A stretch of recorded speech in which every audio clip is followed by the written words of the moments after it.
Flashpoints, Letters from Earth, an exploration of the impacts of environmental injustice on our country and our bodies with Aurora Lemons Morales.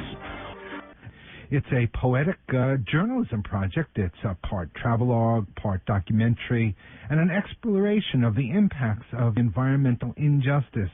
Starting early next year, I'm going to be traveling around the country, visiting frontline communities that are the most impacted by environmental change, talking to activists, talking to people whose health is impacted, talking to people who are disabled by environmental injustice. The consequences of climate change don't hit people equally. The consequences of pollution don't hit people equally. The crisis of our ecosystem isn't really separable from any of the other consequences of exploitation and greed. And then I'm going to be doing what I do, which is writing poetic responses to the stories that I gather. I'm going to be creating a network of communities that I pass through where I build relationships and gather and then retransmit stories. Producing a radio blog that documents local environmental struggles, links them to one another, engages people with those communities, and offers them points of action that they can take in response to the stories that I have told them.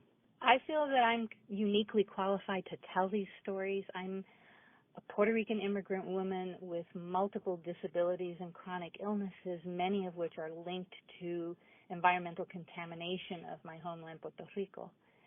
I come into those communities not just as an outside reporter, but as somebody whose own body and whose own landscape has been targeted by the same kinds of toxins.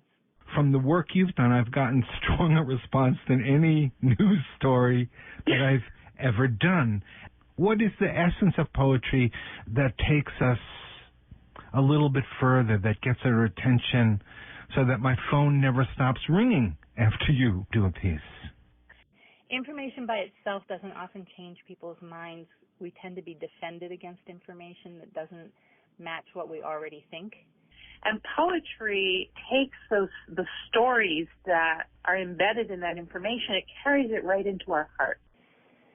So what I'm asking for is not just financial support to go out on the road and do this project, which I do need.